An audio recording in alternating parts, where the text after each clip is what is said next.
آپ کی آواز غائب ہو جاتی ہے. میری آواز آ رہی ہے؟ آپ کی آواز غائب ہو جاتی ہے. نہال ہاشمی صاحب نے ہمیں جوائن کیا پاکستان مسلم لیگ نون سے. یاور عباس بخاری کو کچھ ٹیکنیکل فالٹ کے تحت آواز میں پرابلم آ رہی ہے، جب تک کہ ہم اس کو سیٹل ڈاؤن کرتے ہیں. نہال ہاشمی صاحب، آپ لوگوں نے جو پالیسی اختیار کی ہوئی تھی، جو ہمیں نظر آ رہی تھی اس ساری صورتحال میں، ایسا لگتا ہے کہ آپ لوگ جان بوجھ کے جسے کہتے ہیں وہ لڑائی کو آگے بڑھانا چاہ رہے ہیں عدالت اور پارلیمان کے درمیان. بسم اللہ الرحمن الرحیم. یہ قطعاً الزام ہے ہم پہ، یہ قطعاً الزام ہے. ہم قطعاً نہیں بڑھانا چاہ رہے ہیں. ہم جہاں تک رواداری درگزر سے کام لیتے رہے ہیں، ایک عدلیہ کا اور عدلیہ کے جو حصہ ہے وکلا کا ایک ڈیمانڈ تھا، بڑا دیرینہ مطالبہ تھا، آج سے نہیں بہت عرصے سے، افتخار چودھری صاحب کے دور سے مطالبہ تھا کہ جو سو موٹو میٹرز ہے اور دیگر چیزوں میں کچھ نئے قوانین بنانے چاہیے، رولز اینڈ ریگولیشنز میں اب میں نے اس کو اپ گریڈ کرنا چاہیے. اس پہ کیا، اور اس پہ اگر عدلیہ ناراض ہو جاتی ہے اور پریمپٹیو کر لیتی ہے، ایک چیز اختیار کانسٹیٹیوشن نے پوری دنیا میں دیا ہوا ہے پارلیمنٹ کو آئین سازی کا. ابھی آئین سازی معروض وجود میں نہیں آتی اور عدلیہ پریمپٹ کر کے اس پہ انٹرم آرڈر پاس کر دیتی ہے، تو یہ جھگڑا یا لڑائی یا ایشو اور ڈسپیوٹ ہم نے تو نہیں کیا، یہ تو اس بینچ نے کیا ہے. ہاشمی صاحب، نہال ہاشمی صاحب، بسط قابل احترام جو بات پارلیمان میں حکومت کرتی ہے وہ ٹون عدالت میں ہمیں نظر نہیں آتی. عدالت میں کہا جاتا ہے کمیٹی نے فیصلہ کیا، پارلیمان نے فیصلہ کیا. نجم صاحب نے بھی ہمیں جوائن کر لیا، انہیں آگے جا کے لوں گا. تو آپ کے خیال میں جو ٹون پارلیمان میں اختیار کی جا رہی ہے، پھر عدالت کو واضح طور پہ بتا دیں جی ہم نہیں مانتے آپ کا یہ فیصلہ، آپ نے جو کرنا ہے کر لیں، وہ بھی ہمیں نظر نہیں آتا.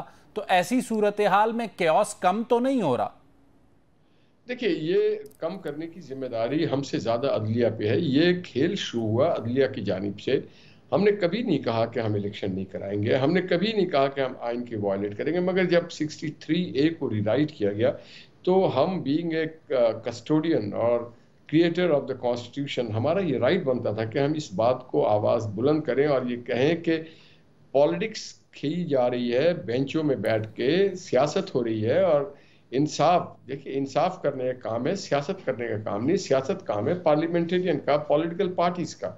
وہاں سے ایشو یہ ہوتا ہے. اور پھر کئی معزز اراکین کے اوپر ان کے نام بھیج دیے گئے جب اس کو سپریم جوڈیشل کونسل کو، اس کے بعد بھی کوئی ٹس سے مس نہیں ہوا. آپ پورے اپنے میڈیا ہاؤسز دیکھ لیں، سوشل میڈیا دیکھ لیں. چلیں ہاشمی صاحب، آپ تو کہہ رہے ہیں کہ عدالت سیاست کر رہی ہے. آپ چونکہ اس سے پہلے بھی عدالت کی نائلی بھگت چکے ہیں، ہمیں توہین عدالت سے ڈر لگتا ہے. نجم ولی خان صاحب نے ہمیں جوائن کیا، سینئر جرنلسٹ ہیں، صحافی ہیں، تجزیہ کرتے ہیں اور گہری نظر رکھتے ہیں ملک کی سیاسی صورتحال پر. نجم صاحب، میرے پاس جو معلومات ہیں، پاکستان مسلم لیگ نون نے ابتدائی دنوں میں جب یہ اسٹینڈ آف شروع ہوا بٹوین گورنمنٹ اینڈ جوڈیشری، یہ ڈیسائیڈ کر لیا تھا کہ اگر ایک اور ڈسکوالیفیکیشن ہونی ہے تو ہو جائے، لڑائی کو آخر تک لے جانا ہے. آپ کے پاس انسائٹ کیا ہے؟ کیا واقعی نون لیگ تیاری کی ہے، بیٹھی ہے کہ لڑائی کو آخر تک لے جانا ہے؟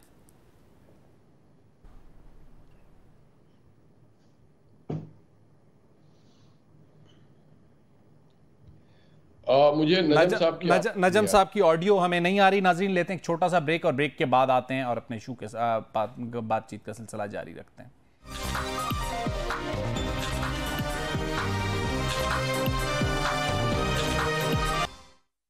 ویلکم بیک ناظرین. بریک کے بعد ایک بار پھر آپ کے سامنے حاضر خدمت ہیں. نجم ولی خان صاحب ہمارے ساتھ موجود ہیں، نہال ہاشمی صاحب ہیں اور یاور عباس بخاری صاحب ہیں.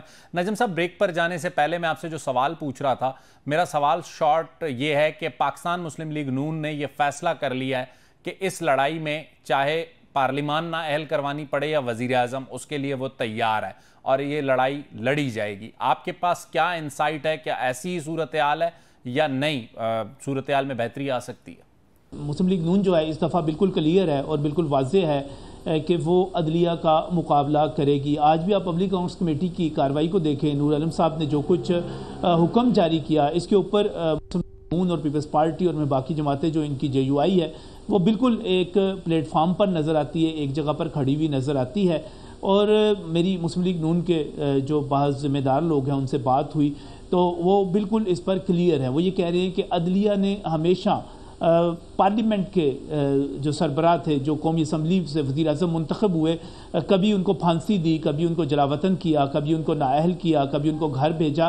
تو اس مرتبہ جو ہے ہم پارلیمنٹ کی آزادی کے لیے اور قومی اسمبلی کی اس بالادستی کے لیے، ہم اس کو mother of the all institution سمجھتے ہیں، تو اس کے لیے ہم لڑیں گے. تو میں نے اس کے پیچھے جانے کی کوشش کی کہ اس کے پیچھے تھیوری کیا ہے، کہ کیا وجہ ہے کہ اس وقت مسلم لیگ نون جو ہے اس طرح کھڑی ہوئی ہے جس طرح پہلے کھڑی نہیں ہوتی تھی، اور اتنا مقابلے میں اس حد تک جا رہی ہے. تو اس کی ایک ہی وجہ سمجھ آتی ہے کہ اس سے پہلے اسٹیبلشمنٹ، چونکہ ہم فوج کو اسٹیبلشمنٹ کہتے ہیں، تو اسٹیبلشمنٹ جو تھی وہ ان وزرائے اعظم کی نااہلی کے پیچھے، جلاوطنی کے پیچھے اور ان تمام فیصلوں کے پیچھے، نااہل کرنے کے پیچھے کھڑی ہوتی تھی. اور اب مسلم لیگ نون کا خیال یہ ہے کہ اس وقت فوج جو ہے وہ غیر جانبدار ہے، اور اگر کوئی ایسا فیصلہ ہوتا ہے جس میں وزیر اعظم کو نااہل کیا جاتا ہے تو فوج جو ہے وہ عدلیہ کو سپورٹ اور طاقت فراہم نہیں کرے گی. اس کا فائدہ جو ہے مسلم لیگ نون اٹھائے گی، اور مسلم لیگ نون جو ہے وہ مقابلہ کرے گی. اور اس کا ایک دوسرا ایک سیاسی پہلو یہ ہے کہ مسلم لیگ نون جو ہے اس کو اس وقت ایک بڑا نعرہ چاہیے. اس وقت چونکہ مہنگائی کی وجہ سے کم و بیش وہ اسی جگہ پر آ چکے ہوئے ہیں جہاں پر عمران خان صاحب اپنی حکومت میں کھڑے ہوئے تھے، تو اب ان کو ایک بڑا نعرہ چاہیے. ان کو عدلیہ میں اصلاحات کے حوالے سے، عدلیہ کی آمریت کے حوالے سے، اور عدلیہ کی اب تک کی کارکردگی کے حوالے سے اور اس کے جو اثرات مرتب ہوتے ہیں. نجم صاحب آپ سے دوبارہ بھی پوچھوں گا کہ یہ بڑا نعرہ لگائیں گے میاں شہباز شریف صاحب یا مریم نواز صاحبہ، یا پھر میاں نواز شریف صاحب خود لگائیں گے؟ یہ میں آپ سے تھوڑی دیر بعد پوچھوں گا. نیال ہاشمی صاحب، اس کا مطلب یہ ہے کہ اس بار آپ لوگوں نے بڑی لڑائی لڑنے کا فیصلہ کیا ہے، تو قربانی وزیر دفاع کی ہوگی خواجہ آصف کی، یا وزیر اعظم میاں شہباز شریف کو نائل کروانے جا رہے ہیں؟ شہباز شریف صاحب کو آپ یہ کیوں تصور کرتے ہیں کہ قربانی دیے جائے گی بار بار؟ کیوں قربانی دیں گے؟ میں سوال کر رہا ہوں سر، تصور نہیں. نہیں قربانی نہیں دے گی پارلیمنٹ. صحیح، پارلیمنٹ اب قربانی بہت دے چکی. تو پھر کیا کریں گے؟ 3 لوگوں کو جو بلانے کی بات ہو رہی ہے پارلیمنٹ میں وہ کریں گے، یا پھر یوسف رضا گیلانی والا ایگزیکٹو آرڈر دہرائیں گے؟ آپشنز کیا ہیں آپ کے پاس؟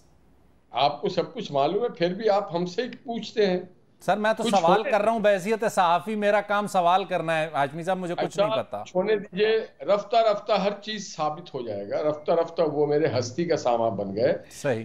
ایک حد تک درگزر کیا پارلیمنٹ نے، جان کی قربانی دی، مال کی قربانی دی، جلاوطنی کی، عزت گوایا، ذلیل ہوئے، بہت کچھ نقصان کیا.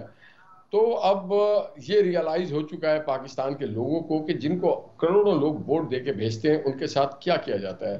اور یہ کسی پولیٹیکل ایک پارٹی کا کام نہیں ہے، یہ نہ مسلم لیگ اور نہ پیپلز پارٹی. یہ کلیکٹیو وزڈم ہے الیکٹڈ لوگوں کا، اور کلیکٹیو وزڈم ہے پولیٹیکل پارٹیز کا.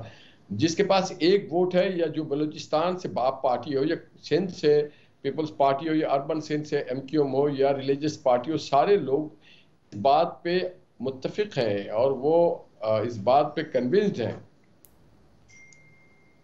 کہ وہ اس بار جو ہے وہ چیزوں کو صحیح طریقے سے اور قانون کے مطابق آگے لے کے بڑھیں گے. ٹھیک ہے.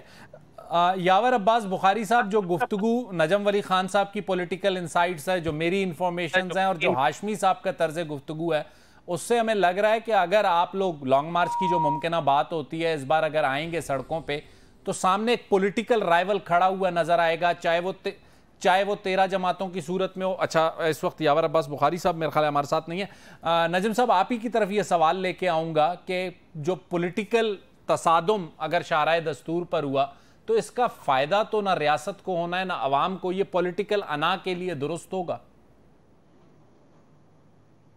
دیکھیں، جہاں تک سیاسی انا کی بات کی جا رہی ہے تو اس وقت بھی میں سمجھتا ہوں کہ جو مذاکرات ناکام ہوئے ہیں وہ صرف اور صرف سیاسی انا کی بنیاد پر ہی ہوئے ہیں. ورنہ 15 اگست اور 15 ستمبر یہ 2 تاریخیں بات کی جا رہی ہے. پاکستان تحریک انصاف 15 اگست کی بات کرتی ہے، وہ کہتے ہیں جولائی سے پہلے اگر آپ ابھی یعنی کہ مئی میں آپ اسمبلیاں اس کے بعد ڈیزولو کر دیں تو آپ 15 اگست تک لے جائیں انتخابات کو. حکمران اتحاد جو ہے وہ اکتوبر سے واپس ستمبر میں آتا ہے اور 15 ستمبر تک کی بات کرتا ہے، کیونکہ وہ کہتے ہیں کہ ہم نے بجٹ دینا ہے، اور بجٹ جب ہم دے دیں گے اور اس کے بعد ہم 15 جولائی کو ڈیزولو کریں گے تو جولائی سے اگست اور اگست سے ستمبر جو ہے 2 مہینوں میں ہم کر دیں گے. اب دیکھیں، گیپ صرف 1 مہینے کا ہے، لیکن لگتا یہ ہے کہ جان بوجھ کر مذاکرات کو ناکام کیا گیا ہے.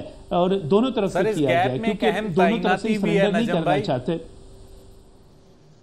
ہاں جی بالکل، وہ اپنی جگہ پر موجود ہے، کیونکہ پاکستان تحریک انصاف اس تعیناتی سے باہر نہیں جانا چاہتی، وہ چاہتی ہے کہ اس تعیناتی کے دوران ہی انتخابات ہوں، اور ان انتخابات کے نتائج میں اگر کوئی مسئلہ سامنے آتا ہے، چونکہ دیکھیں نا آپ اگست سے لے کے ستمبر تک آپ کے پاس وقت موجود ہے، تو ایک ماضی کی روایت ہمارے سامنے، چونکہ میں لاہور سے دیکھ رہا تھا اس کو، تو ہمارے پاس ایسے نتائج تھے جن کے اوپر سپریم کورٹ کی نے بالکل اس کے اوپر سٹے دیا، خواہ سعد رفیق والا حلقہ آپ دیکھیے، اور اس کے بعد اس وقت تک وہ سٹے رہا، اور وہ انتخابات دوبارہ گنتی تک نہیں کروائی گئی سپریم کورٹ کی طرف سے، اور یہ کہا گیا کہ جو نتیجہ آ گیا اس کو مان لیں، اور آخر کار یقینی بنایا گیا کہ وہ سیٹ جو ہے پاکستان تحریک انصاف کو ملے۔ اب یہ پاکستان تحریک انصاف کا خیال یہ ہے کہ ہم سپریم کورٹ کے اتحادی ہیں، سپریم کورٹ ہماری اتحادی ہے، لہٰذا جو رپورٹ جمع کروائی گئی ہے آپ اس کے الفاظ پر ذرا غور کیجئے گا، ان تاریخوں پر غور کیجئے گا، تو پاکستان تحریک انصاف جو ہے 90 دن والی کہانی تو ہوا ہو گئی، 90 دن تو ختم ہو چکے، 90 دن سے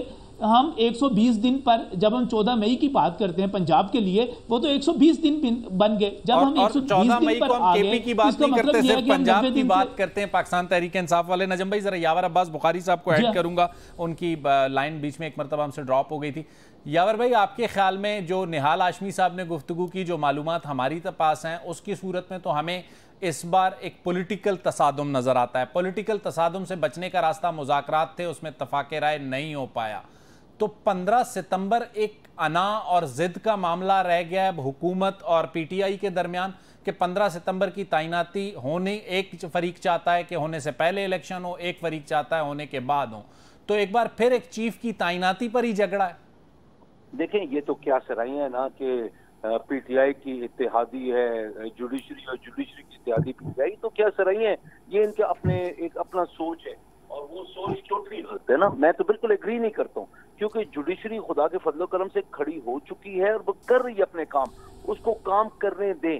مسئلہ دوسری سائڈ پہ کیا ہے کہ یہ لوگ جو مناظرے کے اندر جو بیٹھے ہیں نا، مناظرے میں یہ لوگ یہ سلوشن نکال رہے ہیں کہ عدلیہ کو کیسے نیچے دکھانا ہے، عدلیہ کے کیسے حکم عدولی کرنی ہے، کیسے کانسٹیٹیوشن کو پامال کرنا ہے۔ 90 دن ہوا ہو گئے، یہ جو کہ یہ بات کرنی کہ 90 دن ہوا ہو گئے، یہ ہمارا آئین ہے کہ ٹیشو پیپر ہے، یہ ٹوائلٹ پیپر ہے، ہم لوگوں نے یہی باتیں کرنی تھی، تجزیہ نگار بن کے اور بڑے بڑے سیاستدان بن کے۔ نہال ہاشمی کو تو پتہ ہی نہیں ہے کہ اندر کی باتیں کیا ہو رہی ہیں، میں وثوق کے ساتھ کہتا ہوں نہال ہاشمی کو کچھ نہیں پتہ ہے، وہ تجزیہ نگار آ کے میرا بھائی بیٹھ گیا ہے لیکن پتہ ککھ نہیں ہے، سر دیکھیں یہ سخت جملہ ہے، پتہ ککھ نہیں ہے۔ یاور بھائی نامناسب بات ہے یاور صاحب، یہ آئین اس وقت بھی ٹوائلٹ پیپر ہی بنا تھا جب چودھری پرویز الہی کے خلاف تحریک عدم اعتماد آئی تھی، یہ آئین اس وقت بھی ٹوائلٹ پیپر بنا تھا جب خان صاحب کے خلاف تحریک عدم اعتماد آئی تھی، اور آپ لوگوں نے اس کو ٹوائلٹ پیپر کی طرح ہی استعمال کر کے اسے پھینک دیا تھا، اور پھر اسی جوڈیشری نے جب آپ کے خلاف فیصلہ کیا تھا تو آپ اس کے حوالے سے جو کچھ ٹرینڈ چلے تھے، جو باتیں ہوتی تھی، یاور صاحب وہ بھی ریکارڈ کا حصہ ہیں، ہمیں کسی کا ساتھ نہیں دینا، ہمیں یہ نہیں کہنا کہ اگر آپ تو شاید آپ کو یہ باتیں نہ کرنی پڑتی، وہ افسوس سے آپ بیچ میں آپ نے انٹرفیئر کرنا تھا، اپنی رائے آپ نے دینی تھی تو آپ نے بول دیا بیچ میں۔ دیکھیں آپ نے جو باتیں کی اپنے آپ کو خود زیرو کیا یہ باتیں کر کے کہ آپ لوگوں نے یہ ٹرینڈ چلائے، پھر ہم لوگوں نے کیا کیا، جوڈیشری کے خلاف جا کے ہم لوگوں نے کہیں ایسا محاذ کھڑا کیا کہ جہاں پہ جوڈیشری کو ہم نے گالیاں دی۔ لندن کے مظاہرے ریکارڈ پر ہیں یاور بھائی، لندن میں 3 رکنی بینچ کی تصویروں پہ جوتے مارے گئے، سوشل میڈیا پہ ساری چیزیں موجود ہیں، ابھی باتیں سن لیں گے۔ جی سر حکم۔ اگر ہمارے کسی بندے نے، ہمارے کسی سوشل میڈیا ایکٹیوسٹ نے یا کسی نادان بندے نے کیا ہے، یا ہماری بڑی لیڈرشپ میں سے کسی نے بولا، بڑی لیڈرشپ میں سے اگر کسی نے بولا تو وہ لوگ پھر ایک بعد حد کے بعد چپ ہو گئے، یہ چپ ہو رہے ہیں۔ مجھے بتائیں ان کے پاس آرٹیکل کانسٹیٹیوشن کے آرٹیکلز نکالیں کہ سپریم کورٹ کی جورسڈکشن کے اندر یہ لوگ کوئی چیز کر نہیں سکتے نیشنل اسمبلی میں، آئین نیشنل اسمبلی نے بنانا ہے، آئین کے اندر امینڈمنٹ کی 2/3 میجورٹی چاہیے، اور سپریم کورٹ کی رولز آف بزنس چینج کرنے کے لیے ان کے پاس حق ہی نہیں ہے۔ کانسٹیٹیوشن تو کوئی بے وقوف پڑھے نا۔ یاور بھائی ایک سوال چھوٹا سا آپ سے اگر کروں، میاں افتخار صاحب ایک ایسے شخص ہیں جنہوں نے دہشت گردی کے خلاف جنگ میں بڑی قربانیاں دی ہیں، انہوں نے ایک پریس کانفرنس میں ایک جملہ کہا تھا، انہوں نے کہا ہمارا دل دیکھو، ہم کہتے ہیں فل کورٹ بنا دو، جو بھی فیصلہ ہوگا مان لیں گے، تو فل کورٹ 3 مرتبہ موقع ملا، فل کورٹ نہیں بنی۔